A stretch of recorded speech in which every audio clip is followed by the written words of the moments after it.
Continuando aqui a nossa explicação, a gente consegue também medir se esse LED possui de fato a resistência que ele está acusando dizer. Esse LED acusa dizer que ele possui a resistência de 1 kΩ. Isso é definido a partir das cores que determina.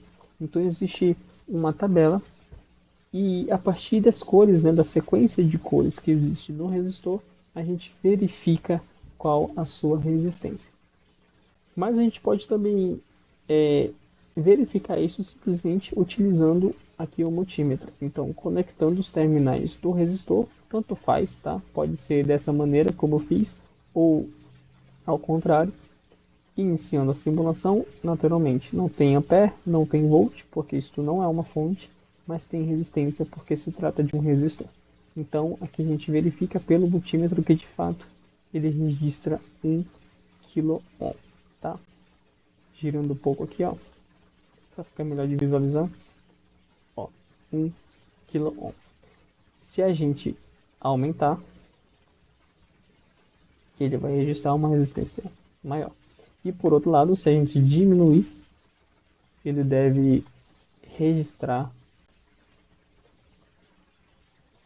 uma resistência menor também, tá bom?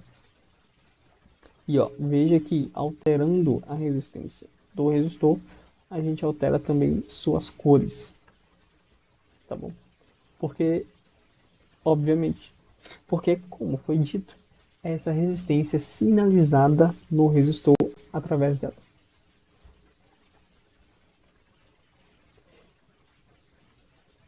Agora, seguindo, a gente consegue utilizar componentes mais potentes, de certa forma, como é o caso do motor.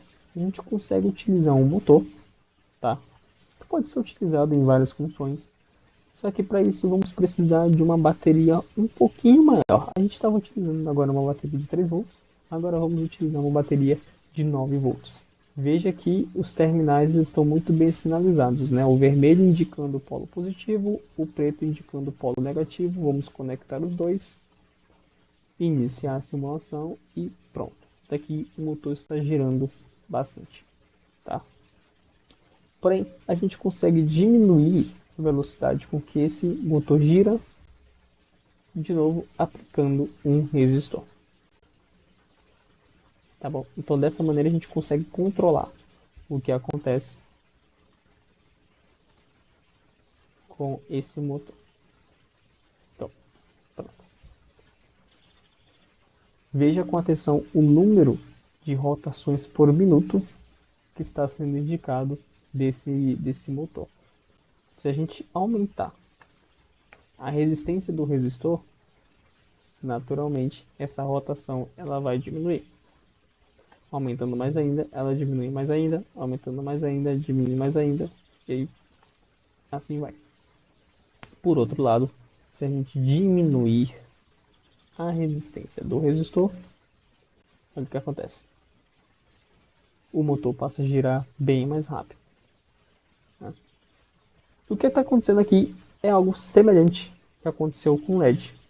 Né? Se a gente aplica um resistor, a intensidade da corrente que chega até o componente é menor e isso faz diferença no seu desempenho, o que contribui em muitos casos, em alguns casos nem tanto. No caso desse motor não teve nenhum problema a gente ligar a fonte direto nele, mas em alguns casos, como no caso do LED, isso pode ser prejudicial ao componente porque ele não possui capacidade para suportar tamanha intensidade de corrente. Tá? Por exemplo, a gente estava utilizando uma bateria de 3 volts. E se a gente ligar essa bateria de 9 volts ao LED, o que acontece? Né? Ó, ligamos aqui, iniciamos a simulação e o LED queimou. Tá? O LED queimou.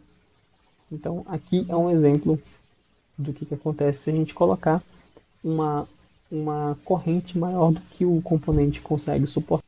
No caso do motor, ele aguentou tranquilamente, porque ele é preparado para isso, mas o LED não.